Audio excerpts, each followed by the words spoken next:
Assalamualaikum warahmatullahi wabarakatuh. Kita berjumpa kembali di Curahan Kata. Pada kesempatan ini saya akan membahas tentang kenapa kita sulit memaafkan kepada orang yang menyakiti kita. Berikut penjelasan dari Dr. Fahrudin Faiz. Mengapa ada orang tidak memaafkan? Jawabannya kayak tadi. Orang menganggap memaafkan itu lemah. Orang lebih memilih hidup harus adil. Salah ya dihukum. Keliru ya harus dikasih sanksi. Jadi ada yang pakai argumen itu.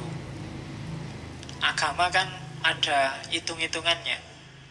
Kalau orang minum khamr, hukumannya semacam ini. Kalau orang zina, hukumannya semacam ini. Nah ini tuntutan adil. Itu bikin orang tidak memaafkan. Jadi paradigma adil apa tidak boleh? Ya boleh. Cuma levelnya beda dengan pemaafan tadi. Agama kan ada itu banyak hukum-hukum syariat. Harus begini, harus begitu kan itu.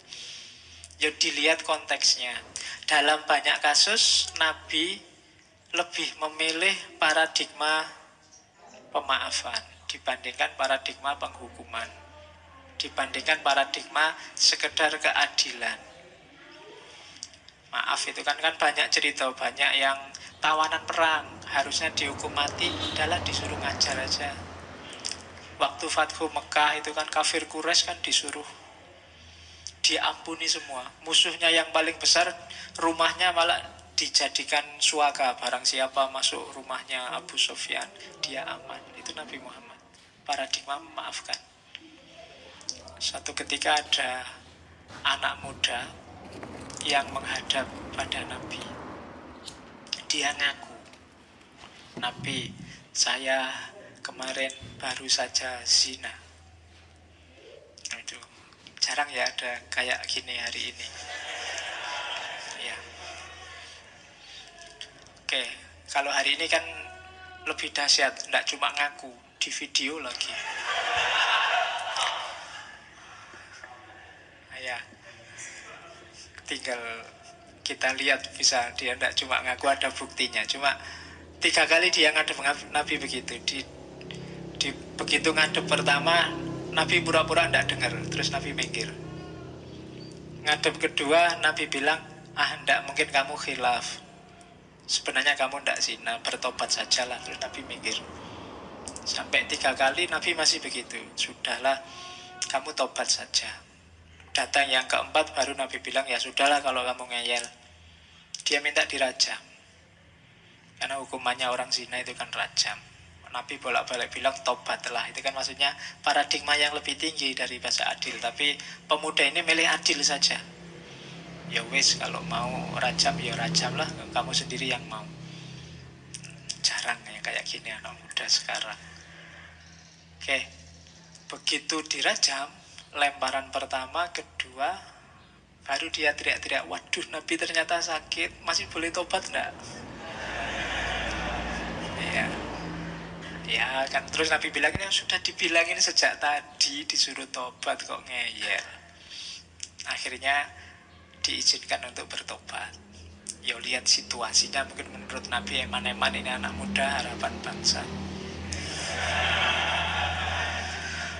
Ya. Oke. Itu memerlukan kecerdasan ya membaca kisah-kisahnya Nabi itu. Ada beberapa kisah yang harus diletakkan di wadahnya. Jangan dikeluarkan, harus hati-hati membacanya. Nanti jangan-jangan baca ini, wah kalau gitu besok zina aja lah terus tobat. Ya konteksnya beda. Anak ini mungkin menyesal beneran sampai ngadep Nabi minta dirajam. Itu kan menunjukkan dia memang sangat menyesal. Diulang sampai 3 kali menunjukkan benar dia memang ingin tobat. Tapi kalau kamu mungkin beda urusannya, pingin dolanan hukum mesti. Oke. Kalau orangnya memang niatnya pingin main-main hukum, mungkin sama Nabi dirajam beneran. Cuma ini kan lihat anaknya masih muda. Nah itu paradigma memaafkan, melampaui hukum pasti, melampaui hudud kalau dalam syariah. dimaafkan. Terus itu yang bikin orang yang pertama sukar memaafkan. Yang kedua, biasanya memaafkan itu memunculkan pertimbangan kekuasaan. Saya tidak akan memaafkan, nanti saya dianggap lemah, dianggap inferior. Emangnya siapa aku? Nah, itu bisa. Atau itu, dia merasa inferior. Waduh, iyalah saya maafkan, wong saya ini orang kecil, mau gimana lagi. Nah, itu relasi kuasa, permainan kuasa. Ini juga bikin pemaafan jadi tidak hakiki. Bikin orang kemudian tidak lah, itu cuma permainan. Kalau yang minta maaf dosennya, apa ya kita bisa menolak? Dosennya telat, kita sudah nunggu setengah jam, nggak datang-datang, begitu datang, maaf ya saya ada tamu tadi sebentar. Masuk, enggak pak, enggak, saya maafkan sebentar. Kita sudah nunggu setengah jam ya pak, kan nggak gitu. Karena kita kalah kuasa. Tapi kalau mahasiswanya telat 10 menit, nggak bisa, sudah dimulai. Keluar ya, gimana lagi. Minta maaf pak, tadi bannya gembos. Nggak bisa, sudah aturan itu. Nah, itu kan relasi kuasa. Kamu tidak berani memaafkan, yang sini tidak berani menolak permintaan maaf. Itu maka orang terus, enggak, paradigmanya adil aja lah. Kalau kita 10 menit nggak boleh masuk, dosennya juga nggak boleh masuk.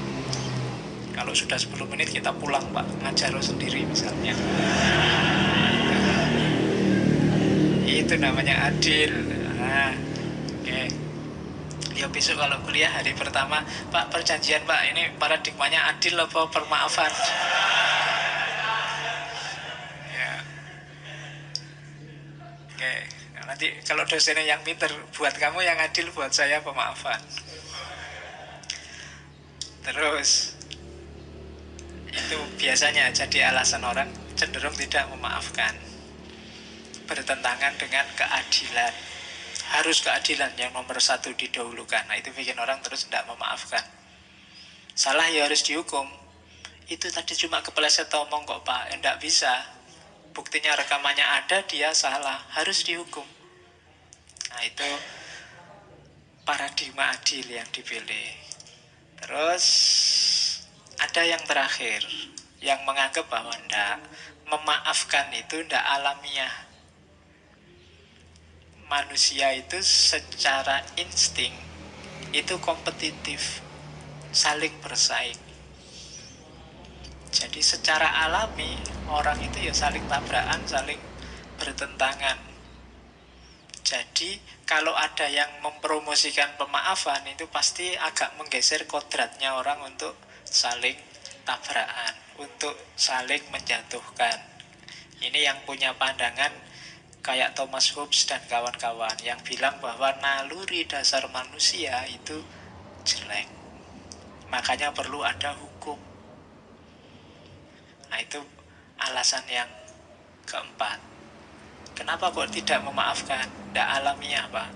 Orang itu kalau dipukul, ya secara alami pasti ingin balas mukul. Itu alami, meskipun ada kalanya ya memang karena nggak level, nggak berani. Yang mukul besar, yang dipukul kecil.